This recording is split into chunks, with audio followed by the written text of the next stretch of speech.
أشهد أن لا إله إلا الله وحده لا شريك له وأشهد أن محمدا عبده ورسوله أما بعد فأعوذ بالله من الشيطان الرجيم بسم الله الرحمن الرحيم الحمد لله رب العالمين الرحمن الرحيم مالك يوم الدين إياك نعبد وإياك نستعين اهدنا الصراط المستقيم صراط الذين أنعمت عليهم غير المغضوب عليهم ولا الضالين.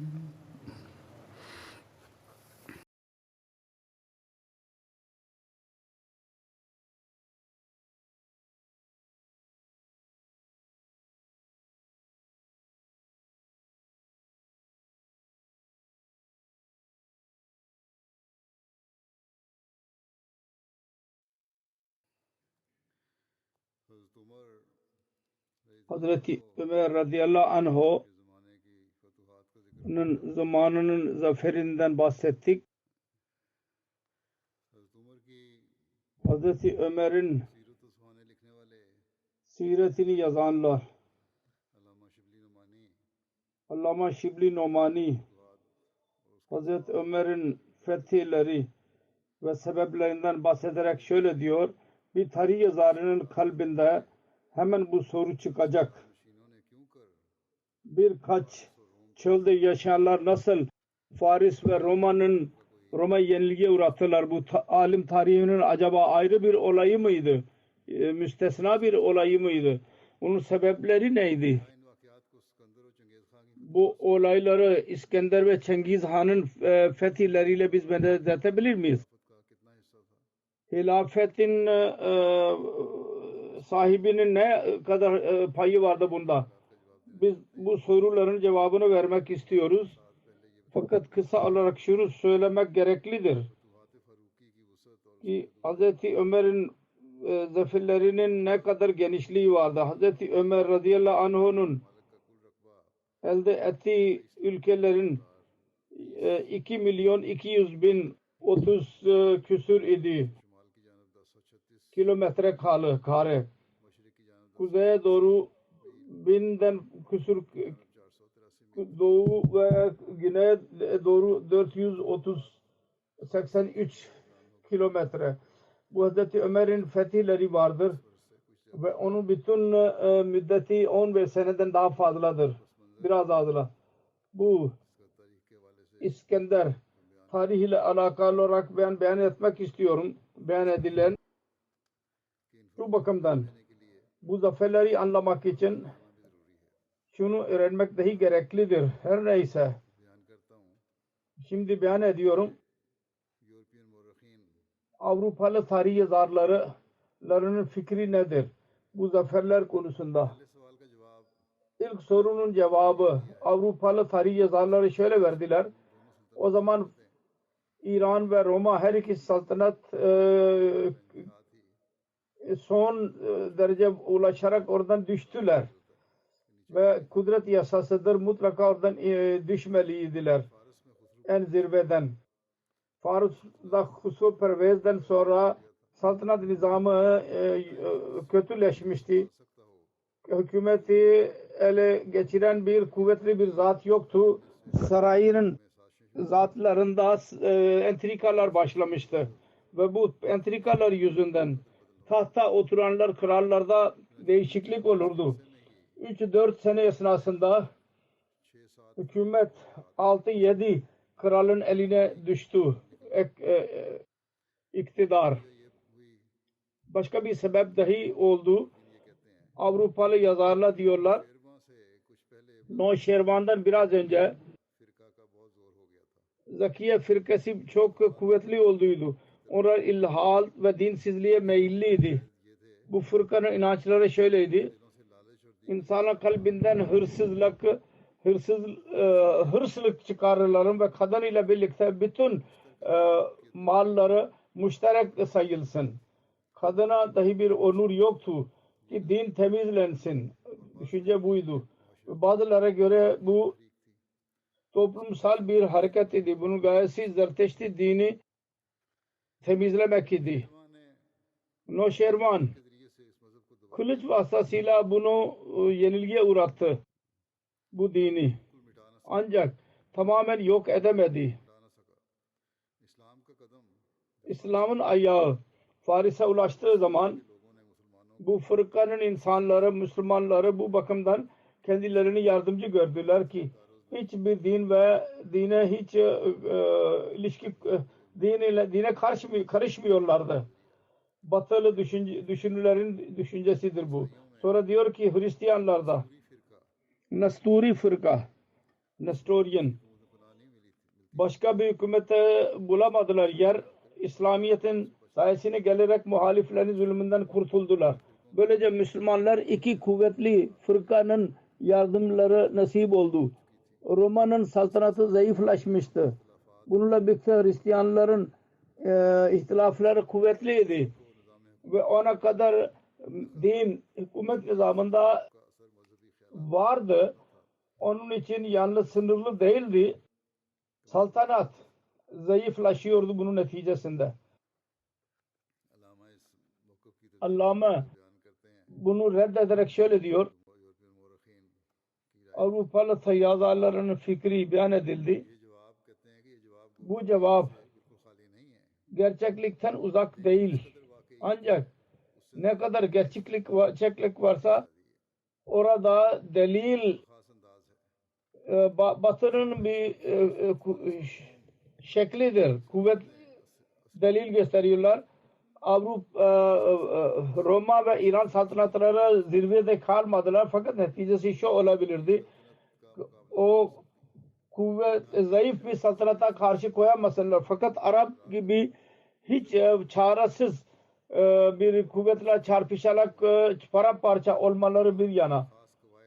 Yunan'da birçok kitap yazıldıydı ve hala mevcuttur. Romalılar bir zamana kadar fiilen onlar rivayete kaldılar. Bununla birlikte mal çoktu. Harp savaşları çok fazla vardı. Değişik şekilde ordular dahi az değildi. En fazla şu ki bir ülkeye saldırmak yoktu. Kendi kalelerinde kalarak ülkeyi korumak istiyorlardı. Müslümanların saldırısından biraz önce Husrev Pervez'in zamanında İran'ın şanı kuvvetli zirvedeydi. Romalı Kayser İran'a saldırdı ve her sefer zafere ulaştı ve İsfahan'a kadar vardı. Suriye'nin elde ettiği şeyleri geri aldı ve yeniden orada nizam kurdu. İran'da Husrev Pervez'e kadar kabul ediliyor ki çok kuvvetliydi saltanat. Husrev Pervez'in vefatından İslami saldırıya kadar yalnız 2-3-4 senelik müddeti vardır. Bu kısa zamanda öyle bir eski bir saltanat nasıl zayıflaşabilirdi? Tabii ki kralların değişimiyle nizam biraz bozuldu. Fakat saltanatın cüzleri, hazine, ordu ve gümrükte bir değişiklik olmadı. Onun için tahta geçtiği zaman ve islaha dikkat ettiler. Aynı şefkat tekrar geri geldi. Müzakkiye firke vardı İran'da. Fakat bütün tarihten ondan hiçbir yardım aldığını biz göremiyoruz. Müslümanlar onlardan yardım alsınlar. Sonra fırka Nasturi fırkası. Onun bir yardımını biz görmüyoruz. Nasturi Hristiyanlar bir fırkasıdır. İnancı şöyledir. Hz. İsa'nın zatında Allah'lık ve beşerlik her ikisi vardır. Hristiyanların ihtilaf dini savaşı. Şimdi Arap'ın durumuna bakalım. Bütün ordular Mısır ve İran ve Roma'da mesruf olanlar, onların toplumu 100.000'e kadar dahi ulaşmadı. Savaşı bilmeleri düşürmedi. Yermuk ilk savaştır. Ki orada Arabistan'da tabiye şeklinde saflar kuruldu. Tabiya savaş zamanında öyle bir sıra ki kumandan ordunun ortasında duruyor. Ona sıra veriyor. Ona tabiye derler. Ordu zırh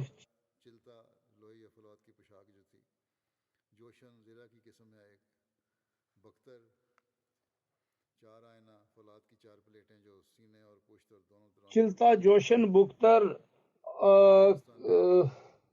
Çehlum,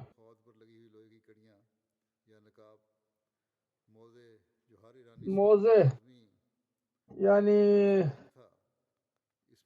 bunlar Araplar yanında yalnız zırh olurdu. O da demirden olur değil, deriden olurdu. Az buçuk. Rikab demirden olmazdı. Gürz ve kumanda bilmiyorlardı. Gürz bir silahın adıdır. Üstten kuvvetliyor ve alta bir düşmanın başına vuruluyor. Kaman, sihir vardı kılıçla. Kadsiye'nin savaşında İranlılar ilk olarak onları gördüler. Arapların mızraklarını dediler ki bunlar küçük küçük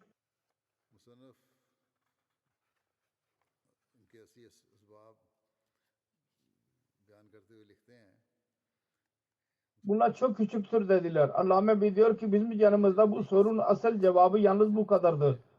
Ki Müslümanlarda o zaman Resulullah sallallahu aleyhi ve sellem vasıtasıyla bir coşku, azim ve istiklal, cesaret ortaya çıktıydı. Hz. Ömer onu daha da kuvvetlendirdiydi. Roma ve Faris'in saltanatları tam yükseklik zirve zamanında dahi ona karşı koyamadılardı. Elbette diğer şeyler dahi bununla birlikte oldular. Zaferlerde değil, hükümet kıyamında onlara yardımcı oldular. İlk Müslümanların doğruluğu, fethettikleri ülkedeki insanların doğruluğunu öyle methediyorlardı ki din ihtilafına rağmen onların saltanatının zevala uğraşmasını istemiyorlardı. Yermuk Savaşı'ndan önce savaş için Müslümanlar Suriye'den çıktıkları zaman bütün Hristiyanlar ağladılar. Tekrar Allah-u Teala tekrar sizi buraya getirsin. Yahudiler Tevrat'ı elerek dediler ki biz varken Kaysar buraya gelemez. Romalıların hükümeti Suriye ve Mısır'da vardı. Cabiraneydi. Onun için Romalılar karşı koydular. Saltanat ve ordu vasıtasıyla yaptılar. İnsanlar onlarla birlikte değildi tebaası.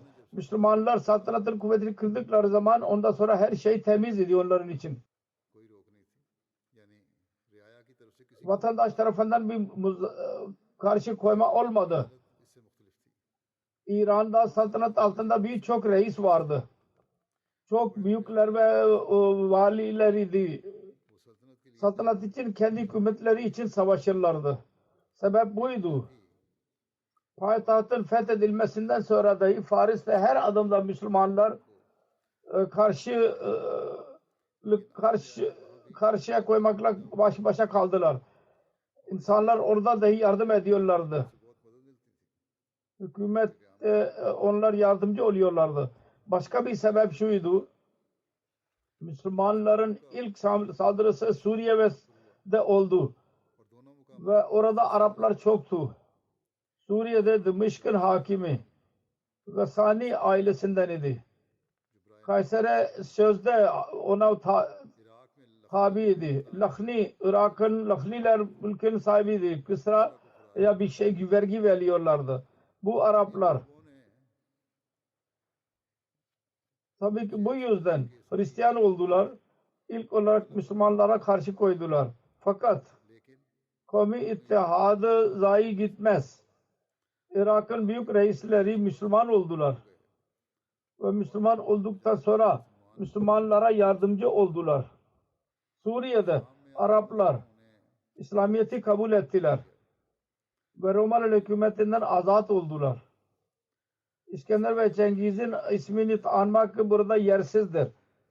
Şüphesiz bunlar iki zafer elde ettiler fakat nasıl? Zulüm, katl-i-am vasıtasıyla. Cengiz'in durumu herkes bilir. İskender'in zaferlere gelince karşılaştırırsak İskender'in durumu şöyledir. Suriye'de Sur şehrini fethetti. Oranın insanları çok savaştılar. Onun için katl-i-am emrini verdi. Ve 1000 vatandaşının kellesi uçuruldu. Ve duvara asıldı. Kalenin duvarına. 30.000 insan köle ve cari olarak satıldı. Eski hürriyeti seven kimselerden birisi bile canlı bırakılmadı. Aynı şekilde Faris'te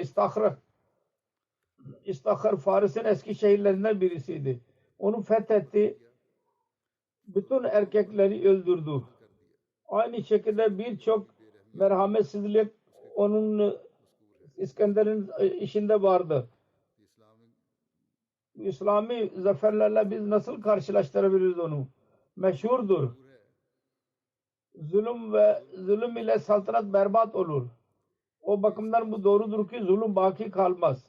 İskender ve Cengiz'in saltanatları uzun sürmediler. Ancak hemen zaferler için bu gibi zulümler faydalı olur. Onun için ülke korkuya girer ve insanlar ölürler. Onun için orada isyan tehlikesi baki kalmaz. Sebep budur ki Cengiz, Buhtun Nasır, Temur, Nadir Şah o kadar büyük fatihler geldiler. Hepsi zalim idiler. Ancak Hazreti Ömer radıyallahu anh'ın zaferlerinde asla insafı bırakmadılar. İnsanları öldürmek bir yana ağaç kesme bile izin yoktu. Çocuklarla ve yaşlılarla asla karşılaşamazdınız.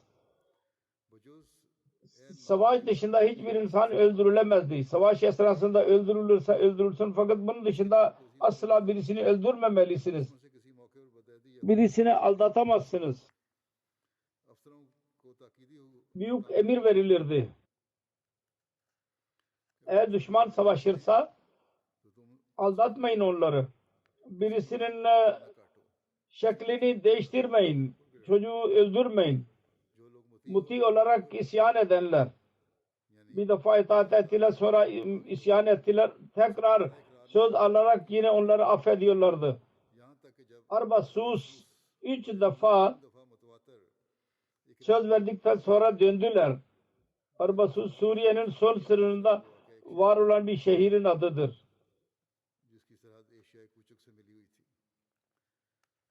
Yalnız şunu yaptılar. Oradan onları sürgün ettiler. Fakat bununla birlikte onun bütün malikanenin parasını verdiler. Para ödediler. Yazıyor ki eğer Hayber'in Yahudileri oradan çıkardılarsa onların karşılığını verdiydiler. Ve emirlere buyruk gönderdi ki nereden geçerlerse her bakımdan yardım edilsinler. Bir şehirde ikamet ederlerse bir sene kadar onlardan cizye alınmasın. Sonra diyor ki Faruki'nin zaferlerini ne cevap verenler dünyada diğerleri fatihler geçmiştir. Onlara şunu göstermeleri lazım.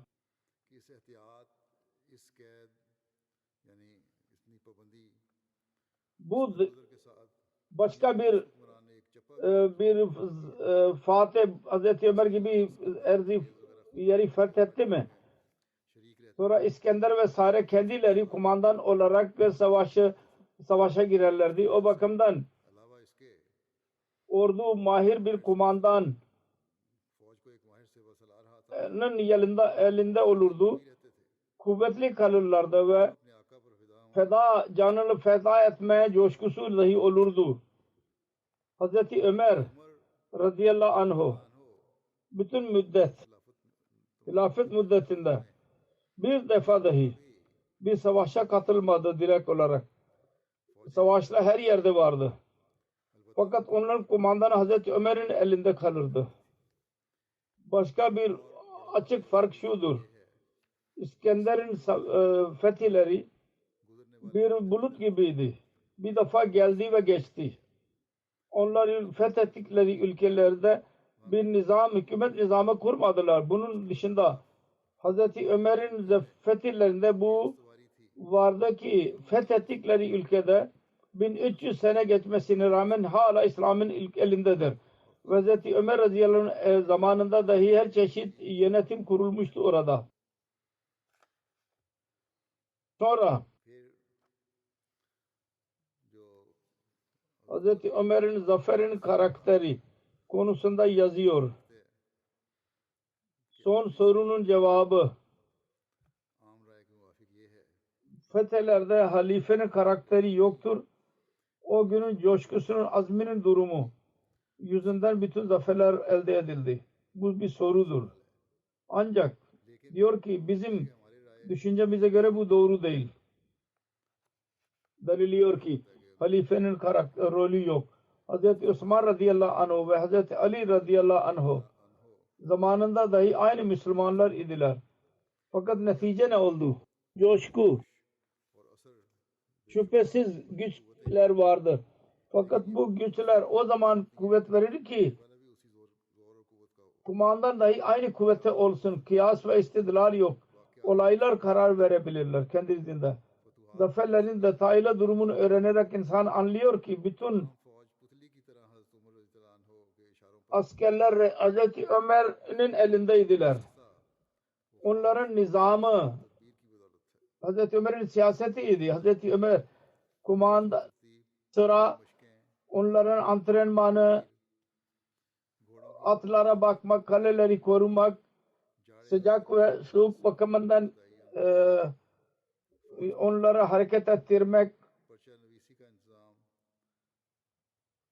memurları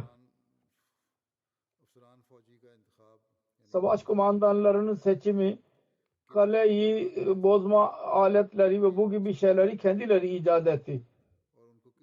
Ve nasıl kuvvetle onları elinde tuttu. Hazreti Ömer'in özelliğidir bu. Irak'ın zaferlerinde Hazreti Ömer radıyallahu anh gerçekten kendisi kumandanlık yaptıydı.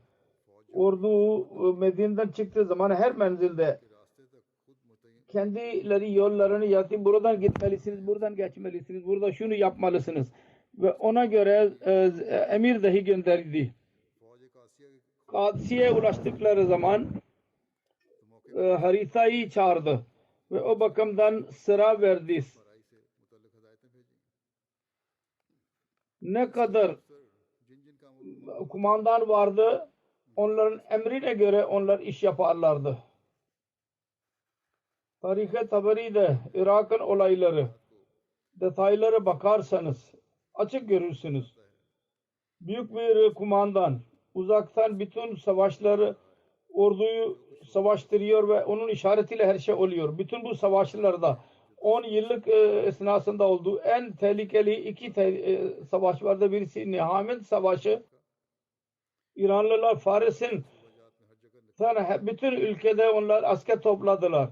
Yüzlerce asker ile beraber geldiler. Sonra Roma Kaysarlı Cezire'dekinin yardımıyla Humus'a saldırdılar.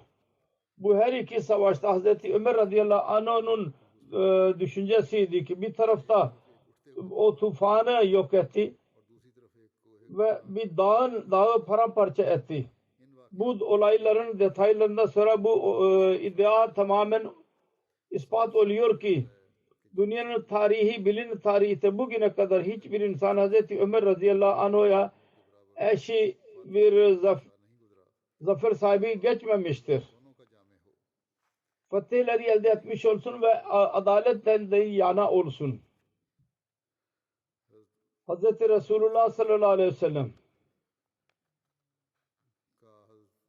Hz. Ömer'e şehadet duasını vermek konusunda vardır. Şehit dedi Hz. Ömer'e radıyallahu anh. Hz. Abdullah bin Ömer'den rivayet edilir. Bir seferinde Resulullah sallallahu aleyhi ve sellem Hz. Ömer'i beyaz elbisede gördü. Sordu. Senin bunlar yeni midir yahut yıkanmış mıdır? Hz. Ömer diyor ki ben hatırlamıyorum. Ne dedi Hz. Ömer? Ne cevap verdi? Resulullah sallallahu aleyhi ve sellem buyurdu. Kendisine dua ederek yeni elbise giy ve methedili bir hayat geçir ve şehit ölümüne ulaş. Hz. Ömer diyor ki şunu dahi buyurdu. Allah sana dünyada ve ahirette göz rahatlığı versin. Hz. Enes bin Malik beyan eder. Resulullah sallallahu aleyhi ve sellem Hz. Ebu Bakır, Hz. Ömer, Hz. Osman Uhud dağına çıktılar. O sarsılmaya başladı. Resulullah sallallahu aleyhi ve sellem buyurdu. Uhud dur. Senin üzerinde bir nebi, bir siddik ve 2 şehit vardır. Hz. Ubay bin Ka'b'den rivayet vardır. Resulullah sallallahu aleyhi ve sellem buyurdu. Cebrail bana söyledi. İslam alemi Hz. Ömer'in vefatına ağlayacak. Şehadetin temennisi Hz. Ömer. Onun hakkında vardır bir rivayet. Resulullah sallallahu aleyhi ve sellem'in zevcesi Ummul Muminin Hz. Hafsa beyan eder radıyallahu anh'a. Ben babamın şöyle dediğini duydum. Allah marzukni katlan fi sabilika ve vefatan fi balade nabiyeka. Ey Allah bana kendi yolunda şehadet ver ve kendi peygamberin şehrinde ölüm ver bana. Diyor ki ben dedim ki bu nasıl mümkündür? Hazreti Ömer dedi ki İnnallah yati bi amrehi anna şah. Allah-u Teala kendi kararını verir nasıl isterse. Hazreti Ömer şehadet konusunda ettiği dua. Onun zikrini yaparken Hazreti Müslim Maud radıyallahu anh şöyle diyor.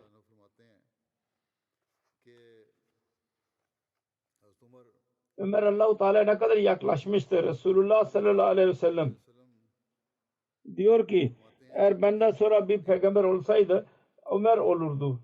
Burada benden murad hemen benden sonradır. Resulullah sallallahu aleyhi ve sellem dahi onu öyle değerli görüyordu ki eğer zamanın ihtiyacına göre birisini şehadet mertebesinden kaldırarak peygamberlik mertebesine götürmek istiyor idiyse Ömer onun müstahakı idi.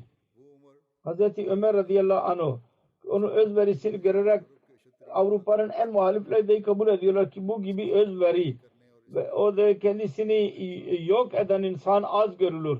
O hizmetleri konusunda şöyle mübalağa ediyorlar.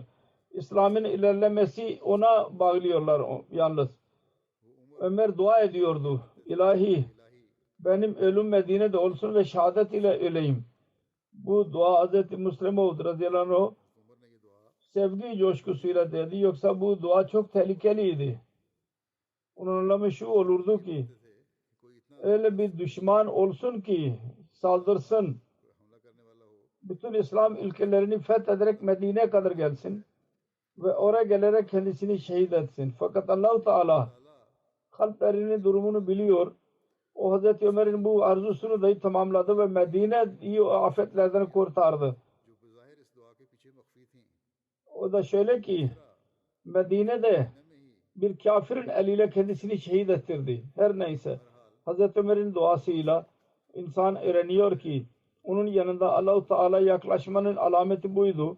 Kendi canını Allah yolunda verme fırsatı ele geçsin. Fakat bugün Hazreti Müslim o diyor ki bugün Allah'a yaklaşmak şöyle sayılıyor ki Ahmedilere Hazreti Müslim Maud radıyallahu anh bugün yakınlık şu demektir ki Allah-u Teala insanın canını korusun.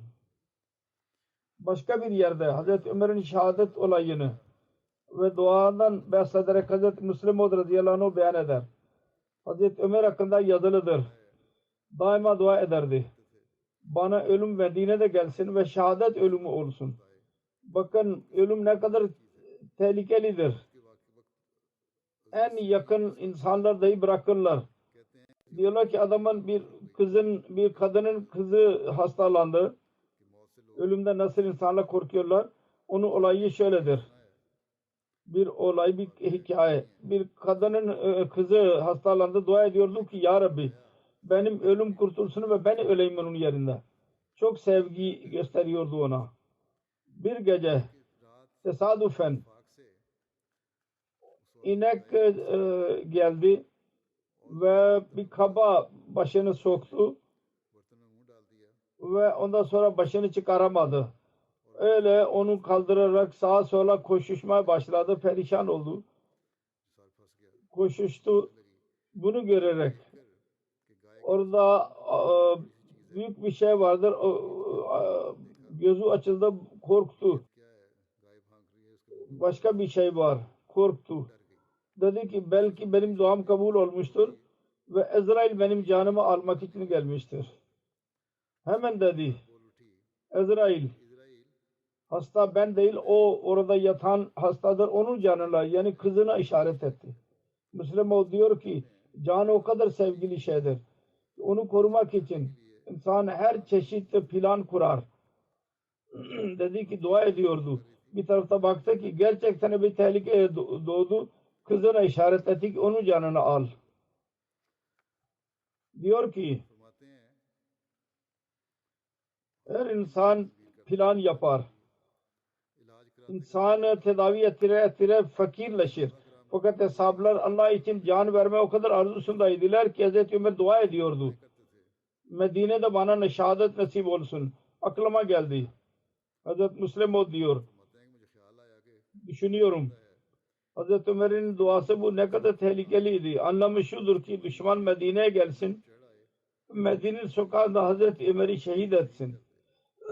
Ancak Allah-u Teala onun duasını başka şekilde kabul etti. Ve Müslüman olarak adlandırılan eliyle Medine'de şehit düştü. Şehit eden kafir idi deniliyor fakat rivayet vardır. Belki Müslüman olarak adlandırılıyordu. Fakat her neyse genel olarak şudur ki kafir idi. İlk defa kafir beyan etti Hz. Müslim başka yerde Müslüman olarak adlandırılan dedi. Yani tam olarak teselli değildi. Müslüman mıydı değil miydi? Bazılara göre Müslüman değil. Evet kendisi diyor. Bazı yerlere göre Müslüman değildi. Her neyse o bir köleydi. Allah-u Teala onu Hazreti Ömer'i şehit ettirdi onun vasıtasıyla. İnsanın istediği şeyleri kendisi için musibet olmaz. Bu dahi bir hutbede beyan etti Hazreti Müslim radıyallahu anh. Hazreti Ömer'in şehadeti ve ölümü konusunda eshabların rüyaları Hazreti babasından rivayet eder Abu Ulbah. Hazreti Avf bin Malik bir rüya gördü. İnsanlar bir sahada vardır. Onlardan birisi başkalara 3 daha yüksektir. 3 adım. Sordum kimdi? Dedi ki Ömer bin Hattab. Dedim ki niye bu diğerlerden daha üstündür? Dedi ki bunda 3 özellik var. Allah konusunda hiçbir melamet edenin melametinden korkmaz. Allah-u Teala'nın yolunda şehadet bulandır. Halifedir ki halife seçilecek. Sonra Hazreti Avf bunu dinleyerek Hazreti Ebu Bakır'ın yanına geldi ve ona dedi Hazreti Ebu Bakır Hazreti Ömer'i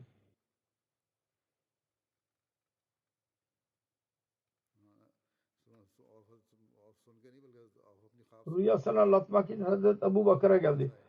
Halifeydi o zaman. Anlattı Hazreti Ömer'i çağırdı. Ona müjde verdi. Hazreti Ömer dedi ki kendi rüyanı anlat. Ravi diyor ki şunu dedi. Halife seçilecek. Hazreti Ömer susturdu onu. Azarladı. Hazreti Ömer'in Ebu Bakır'ın hayatının olayıdır. Sonra Hazreti Ömer halife olduğu zaman Suriye'ye gitti. Konuşuyordu. Hazreti Avf'u gördü. Onu çağırdı. Minberle aldı onu ve dedi ki kendi rüyanı anlat. Kendi rüyasını anlattı. Hazreti Ömer dedi ki bu konuya gelince Ben Allah yolunda bir melamet edin, melametinden korkmuyorum. Umarım ki Allah-u Teala beni onlardan kılacak. Şu mesele gelince ben halife seçileceğim. Ben halife seçilmiş bulunuyorum. Allah-u Teala dua ediyorum. Bana verdiği konusunda bana yardım etsin. Sonra şu mesele gelince şehit edileceğim.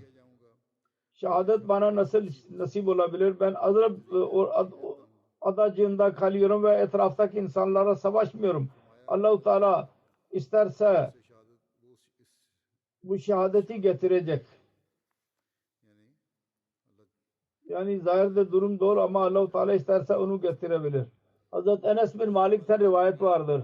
Hazreti Ebu Musa Aşeri beyan eder. Ben rüya gördüm. Birçok yollara girdim. Hepsi yok oldu. Bir tek yol kaldı. Ben onun üzerinde yürüdüm. Sonra bir dağa ulaştım. Bir de ne göreyim ki orada Resulullah sallallahu aleyhi ve sellem var. Ve kendi yanında Hazreti Ebu Bakir vardır. Hazreti Ömer'i işaretle çağırıyor o gelsin. Ben dedim ki inna lillahi ve inna ileyhi raciun. Allah adına yemin ediyorum Amirul Muminin öldü diyor rüyada. Hazreti Enes diyor ki ben dedim bu rüyayı Hazreti Ömer'e yazmayacak mısın? O dedi ki ben öyle değilim ki Hazreti Ömer'e onun ölümüne haber vereyim. Seyyid bin Ebu Hilal'den rivayet vardır. Hazreti Ömer bin Hattab Cuma günü insanlarla konuştu. Allah-u Teala'nın hamdü senasını beyan etti. Zaten ehlidir. Sonra dedi ki rüya gördüm. Anlıyorum ki benim ölüm yakındır. Gördüm ki bir horuz var. Kırmızı 2 defa gagaladı beni. Ama bint Ömer'den beyan ettim. O dedi ki tabir şöyle yaptı ki acemilerden birisi beni öldürecek. Hazreti Ömer'in şehadet olayı konusunda yazılıdır. Hazreti Ömer ne gün saldırıya uğradı ve ne gün defnedildi. Bu konuda değişik rivayetler var. Tabakat-ı Kubra'da yazılıdır. Hazreti Ömer çarşamba günü saldırıya uğradı ve Perşembe günü defnedildi. 1 Muharrem 24 Hicri sabahleyin defnedildi. 23 Hicri'de saldırıya uğradı. Osman Akhnas diyor ki kendi vefatı 26 Zilhicce çarşamba günü oldu. Ebu Maşer diyor ki Hazreti Ömer 27 Zilhicce'de şehit oldu. Tarih-i Tabari ve Tarih-i İbn Azir dışında Tarih-i Yazarlar dışında Hazreti Ömer 26 Zilhicce'da saldırıya uğradı ve bir gün sonra defnedildi. Şehadet olayının detayları Sahih Buhari'de şöyledir. Amr bin Memun beyan eder. Ben Hazreti Ömer bin Hattab'ı yaralanmasından sonra Medine'de gördüm. Huzeyfe bin Yaman ve Osman bin Hüneyf'in yanındaydı. Dedi ki Irak'ın arazisi için siz ne yaptınız? Korkuyor musunuz ki öyle bir gümrük koydunuz ki onların gücü yok ona? İkisi dedi ki biz aynı gümrük söylediler. Güçleri vardır ona. Yani o kadar gümrükten o çıkabilir.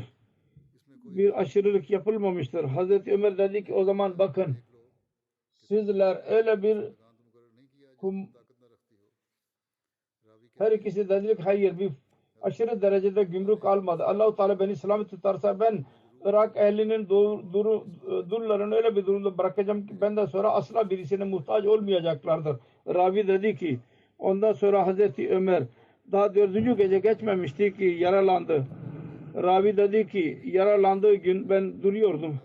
Beni ve onun arkasında yanında Hazreti Abdullah bin Abbas dışında başka birisi yoktu. Düşüklü adeti vardı. 2 saf içinden geçtiği zaman derdi ki safları düzeltin. Sonra baktı ki bir boşluk kalmadı. İleri giderek Allahu Ekber derdi. Ve birçok defa sabah namazında Sure Yuresi ve Nahl suresini yahut ona benzer ilk rekatta okurdu ki insanlar toplansınlar. Allahu Ekber dediydi. Ben dedim ki beni öldürdü. Yahut köpek bana saldırdı. Yahut kendisini saldırdığı zaman saldırgan. Acemi 2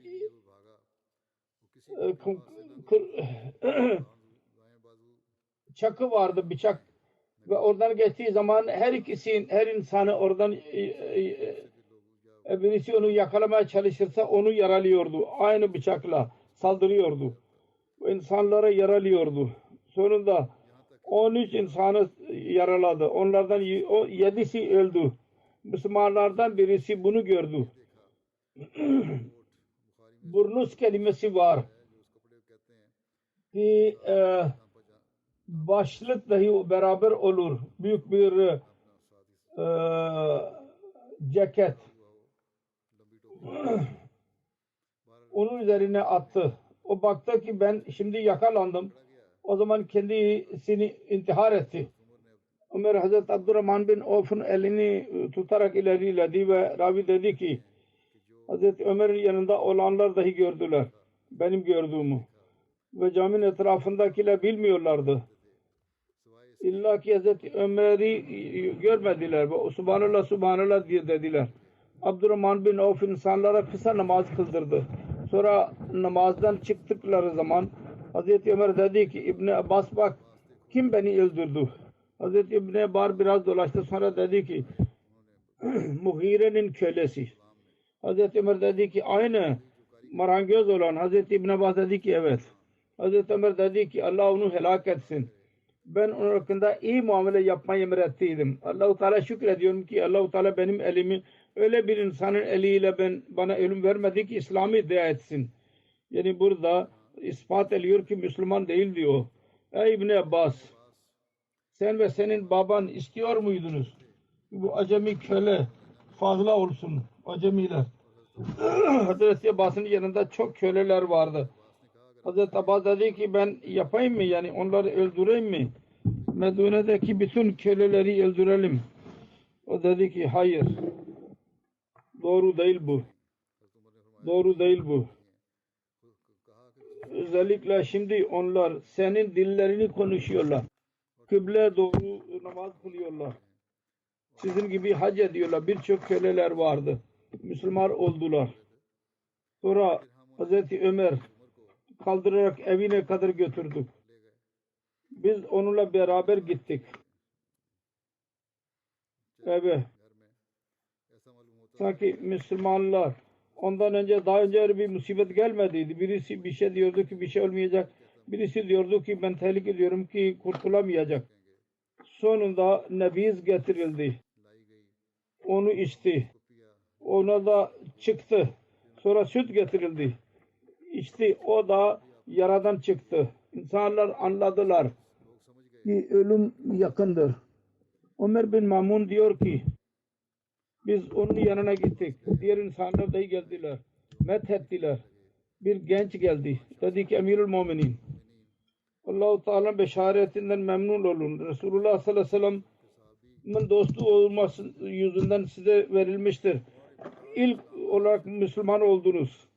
Siz onu iyi biliyorsunuz. Sonra siz halife yapıldınız ve insaf ettiniz.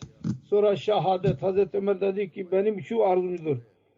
Bunlar beraber kalsın. Ne bana ceza verilsin ne bana bir mükafat verilsin. Geri gitmek istiyordu. Onun eteği yere dokunuyordu. Dedi ki onu çağırın bana.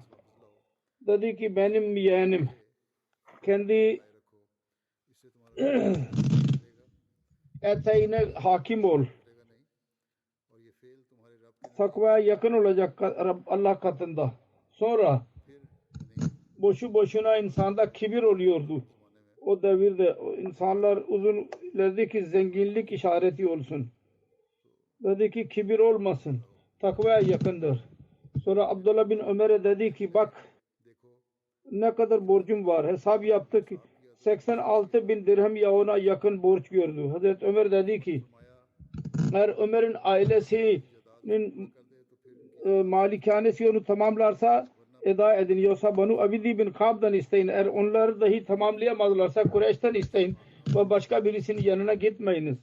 Bu borç benim adıma eda edin. Hazreti Ayşe'ye gidin ve onlara de ki Ömer size selam söylüyor. Amirul Muminin deme. Çünkü bugün ben amir değilim. De ki Ömer bir Hattab izin istiyor. her iki dostuyla beraber defnedilsin. Bukhari'nin şerhi vardır. Umdatul Kari'de Hazreti Ömer ne zaman ölümü kesin gördüğü için öyle dedi. Hazreti Ayşe için işaret vardı. Ümmül Müminin söylemek için korkmasın. Hazreti Abdullah selam söyledi. İçeri girmek için izin istedi. Sonra içeri girdi. Baktı ki oturuyor, ağlıyordu. Hazreti Abdullah dedi ki Ömer bin Hattab size selam veriyor. Ve el iki dostuyla beraber defnedilmeyi seviyordu. Hazreti Ayşe dedi ki ben o yeri kendim için koyduydum. Fakat bugün ben kendi yerimi onu mukaddim tutacağım. Hazreti Abdullah geri geldi. Hazreti Ömer'e denildi. Abdullah bin Ömer geldi. Dedi ki beni kaldırın. Adamın birisi kendisini kaldırdı. Ne haber getirdin diye sordu. Abdullah dedi ki Emirül Müminin sizin sevdiğiniz Hazreti Ayşe izin vermiştir. Dedi ki elhamdülillah daha başka bir şey ben üzülmüyordum. Ben ölürsem beni kaldırıp oraya götürün. Sonra selam söyleyin ve deyin ki Ömer bin Hattab izin istiyor. Eğer izin verirse beni hücreye defin için götürün. Eğer beni geri gönderirse Müslümanların mezarlığına geri götürün. Müminin Hazreti Afsa geldi. Diğer kadınlarla dahi geldiler. Biz onları gördük. Orada bir müddet ağladı. Sonra erkekler izin istediler içeri girmek için. Kadınlar girer girmez çıktılar. Ve biz onların ağlayış sesini duyduk. İnsanlar dediler ki Emirül Müminin vasiyet edin. Birisini halife tayin edin. Dedi ki ben hilafetin birkaç dışında başka birisini görmüyorum. Resulullah sallallahu aleyhi ve sellem öyle vefat etti ki onlardan razıydı.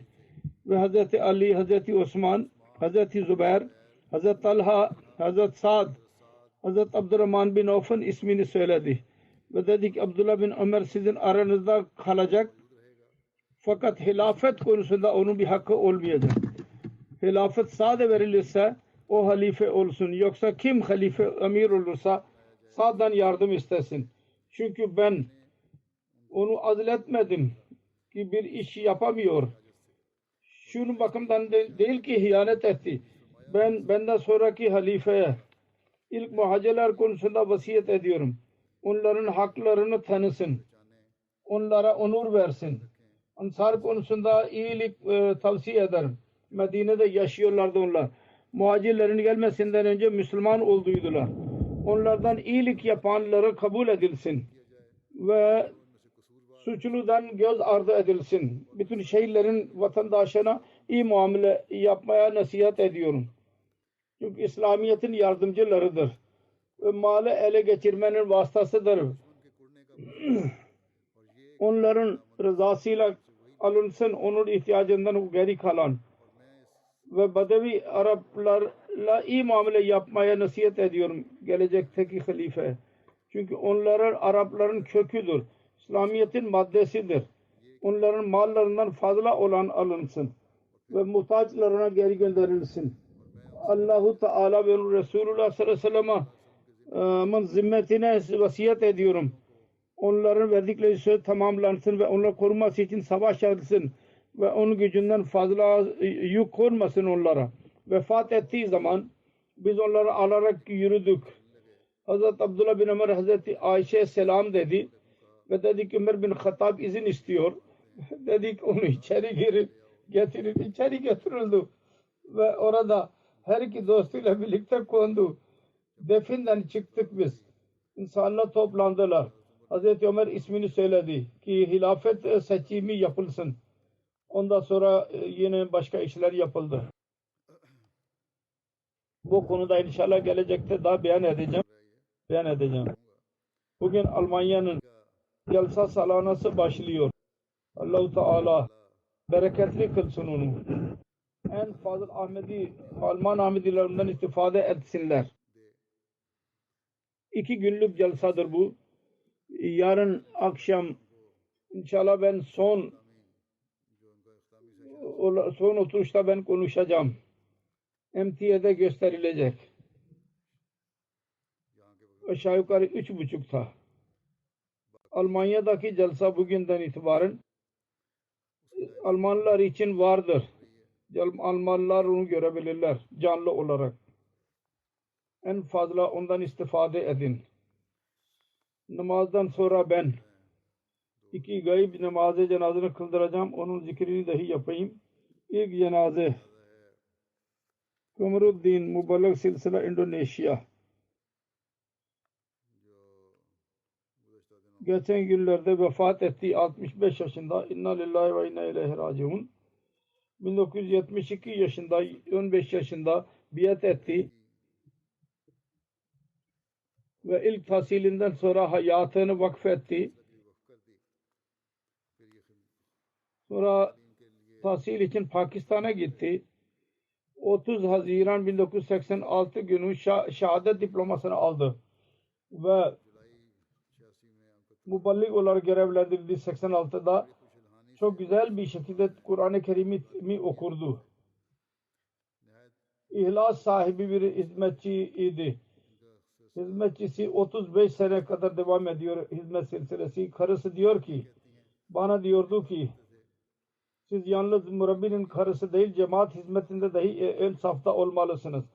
Hilafetinden itaat ve sevgi hakkında çok belliydi. Küçük büyüklerle onur gösterirdi.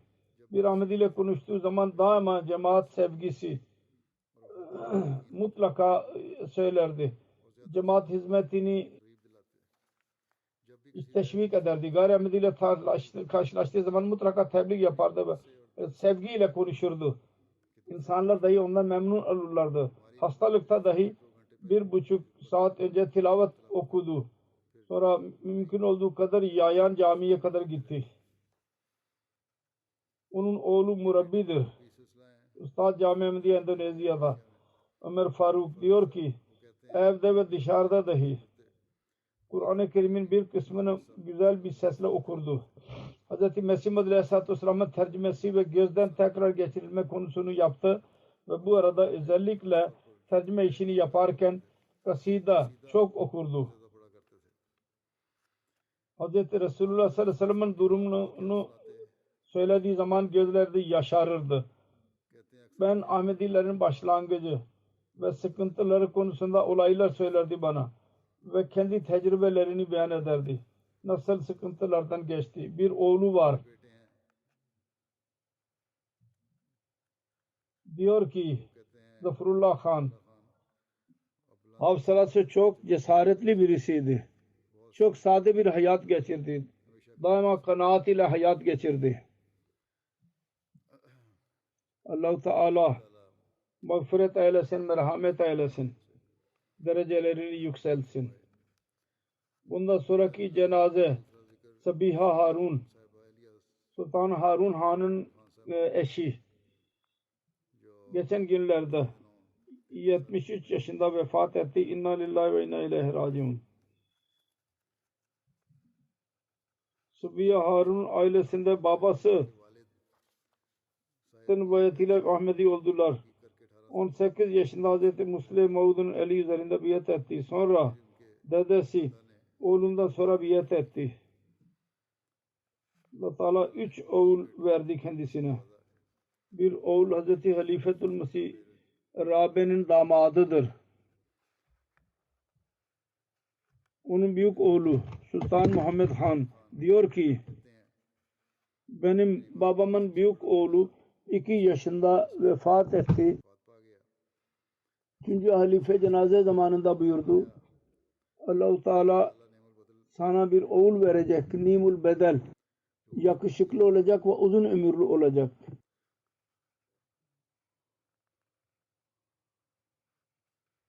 Dedi ki,